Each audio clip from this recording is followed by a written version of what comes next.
everybody, welcome back. This is another episode of the Amazon review series. I am Cougar with World of Me.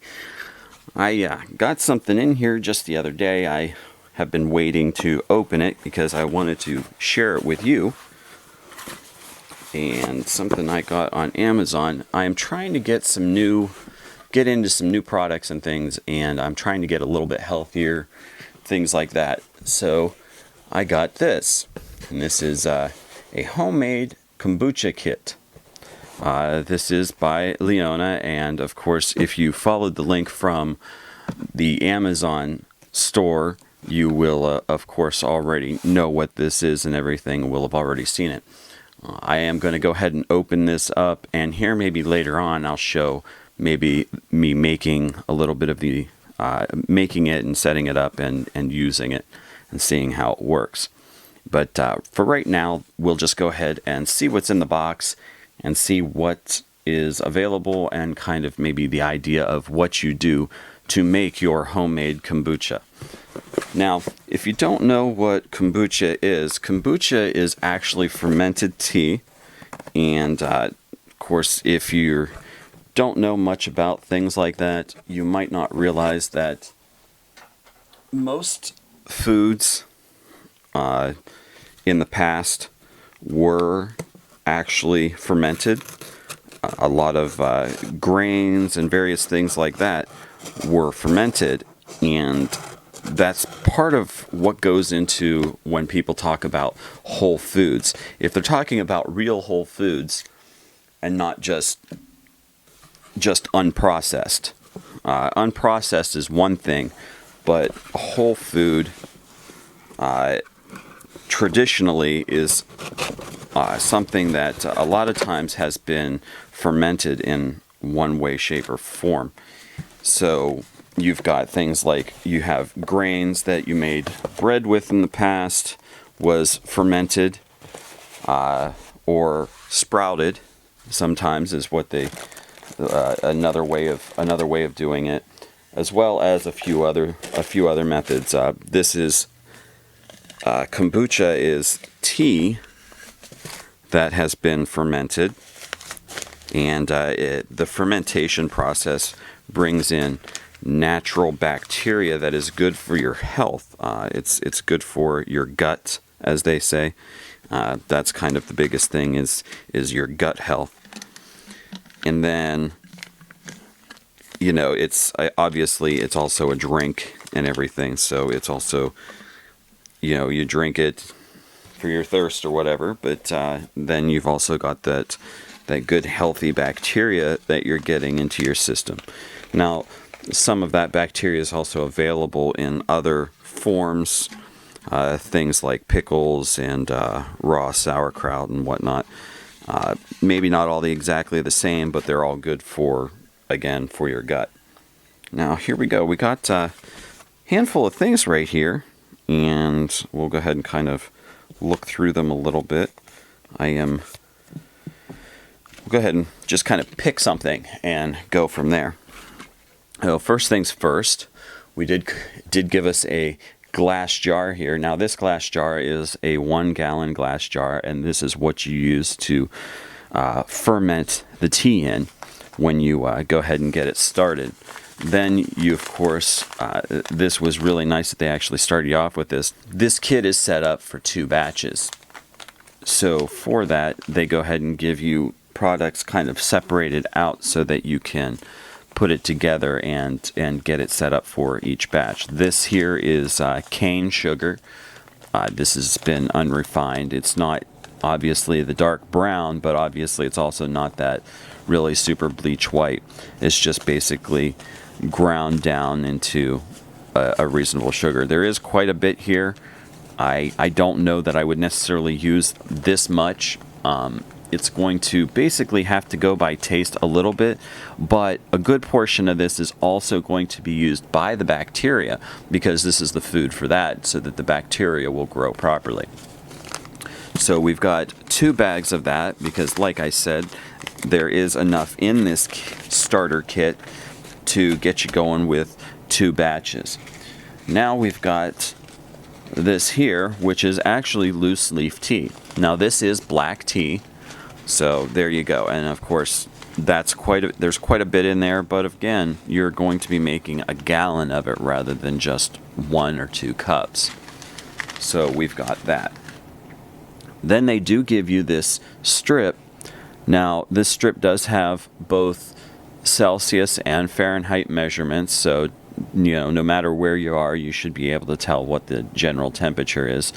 And this strip will go on the glass jar here as such, just like that, and that will tell you the heat or the temperature so that you can make sure that it stays at the right level so that your fermentation is done properly.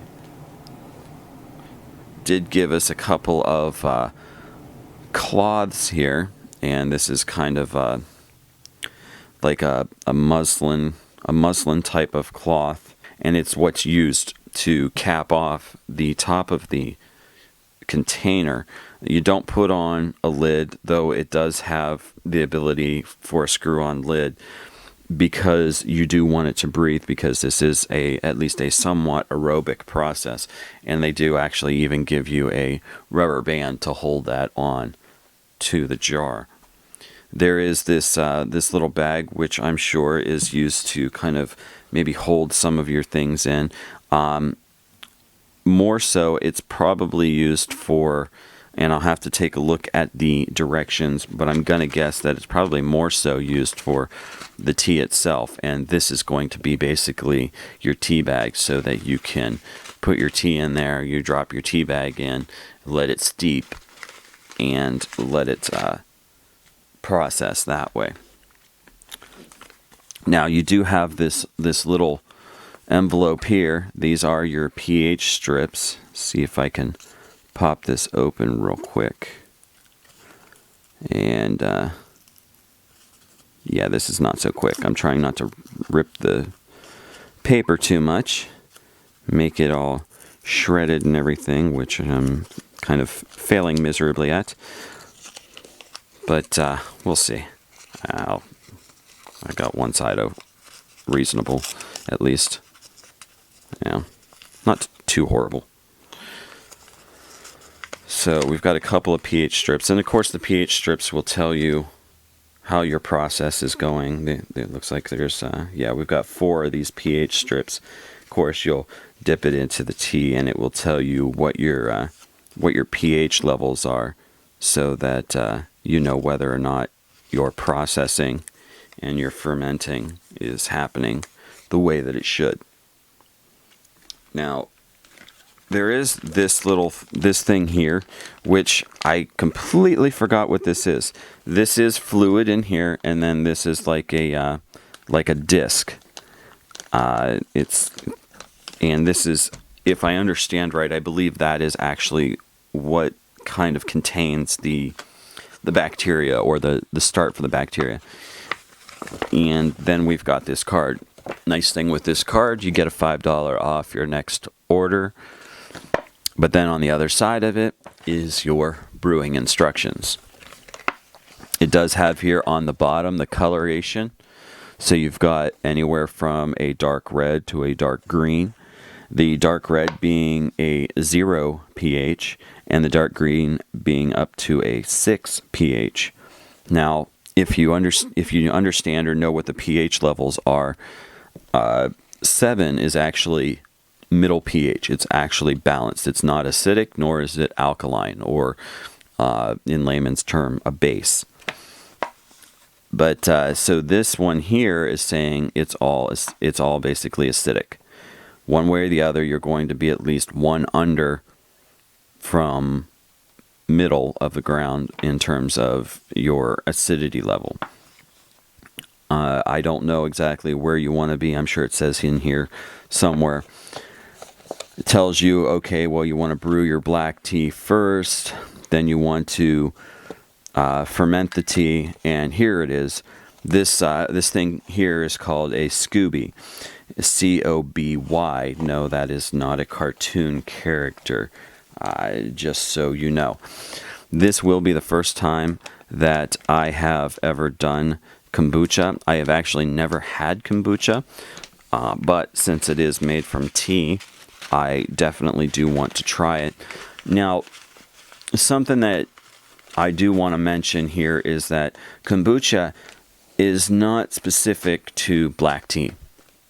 Matter of fact, when I first started looking up kombucha, it was noted as a green tea many times. Of course, tea in general that has been fermented is, it's still going to give you very similar properties. I like a black tea. Generally, I like a bold black tea for something to drink rather than maybe, say, coffee to kind of get me started. But as a drink, as a maybe more refreshing drink, I actually prefer like an iced green tea. So, but that's of course my own preference. You, of course, will have your own preferences. Well, we'll go ahead and add in some more footage here of when I start putting this together. Okay, everybody, I'm here. I've got the tea stuff set up to get going here. I'm using my coffee/tea maker here to go ahead and heat up some water. Now, according to the instructions, and of course you'll get these instructions if you go ahead and purchase this, you want to warm up, well, you want to bring 4 cups of water to a boil, and that's actually how hot that this brings it up to. So I'll go ahead and do my 4 cups, which is what is already measured in here, and according to this, then I'll go ahead and we'll do the tea bag here, or the tea, and then of course this here is considered the tea bag. So since you're using the loose leaf tea, and they have it kind of specific, so I'm not going to sit here and make you guys wait through all of this. In that this is going to take some time to brew and everything, but I am going to do little pieces and everything, so you'll see me jumping ahead here and there to different times. For this, it says that they want you to do 6 minutes when you put the tea in. Now, this is talking about a stove method. Like I said, I am not going to be doing it that way. I am at the stove, but I have this, and it's faster to get everything heated up and everything doing it this way. So that is what I will do. Okay, everybody, I'm back. As you can see, I've got the tea all set up here, and I've been checking the temperature on it. Right now, the little gauge has both the 82 and the 86 degree Fahrenheit, 28 and 30 degrees Celsius. The line's kind of lit up. 82 is like a very dark green, bluish, and the 86 is a lighter green type of color there. So we're going to be somewhere in that range, which 85 is what they say. I would say it's probably 84, somewhere in there. So we're going to go ahead, and it says to add the Starter Scooby. So we'll go ahead and get this opened up. This will be interesting because this is fairly well filled up thing here. I don't want to spill it all over the place. There we go.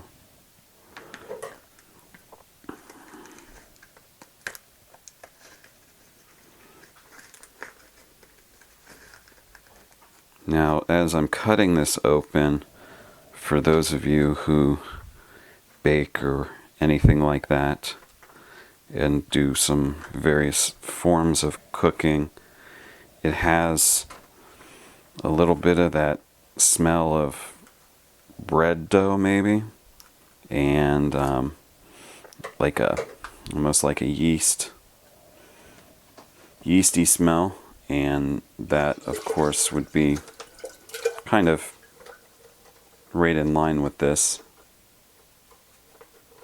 Pour that in. All that should be all good in there, because of course we are talking about fermentation, and if you're fermenting something like alcohol, you're adding yeast. This isn't yeast in the same sense. It's a bacterial culture, but the fermentation is going to be similar, so it makes sense that maybe it smells a bit similar. Okay, so go ahead and get the pH strips out here. Now then, of course, you can see a difference already in the color with what they look like. I'm not sure how well you can see that, but that one versus that one in terms of the color. So if we take a look at it here, wow, I was hoping for about a 3, and it is right there between a 3.5 and a 3. So it's right where I want it to be. Looks like our pH is, right at the mid acidic level that we want it to be. And so we can go ahead, we'll take and finish following these directions here. Basically says you want to put the cloth on it, which is that muslin type of cloth on it, and you want to take and once you put that on there and use the rubber band, you want to put it in a dark place, as it says, and wait for 7 to 20 days, depending on your taste. Now, one thing that I saw in some other directions for this is that you might want to put it in like a thermos type of bag, something that can help keep the temperature at a fairly consistent level so that you don't have a lot of temperature fluctuation, because higher temperature fluctuation, of course, will inhibit the fermentation process. That's all we have to do right now for getting this started and everything. I'll go ahead and post an update on the channel here. Once I get this all finished up, I'll go ahead and let you know how it turns out and everything. And that should be about it. So I will see you guys later. Cougar with World of Me, and this has been for the Leona Kombucha kit, starter kit, that I got on Amazon. Remember, go ahead and leave a thumbs up, hit that subscribe button down there, check out the social media in the comments below, as well as the link that will take you over to the Amazon site for this kit. And you can check it out yourself if you didn't look at it through the Amazon site in the first place. And we'll see you guys later. Have a good day. Bye.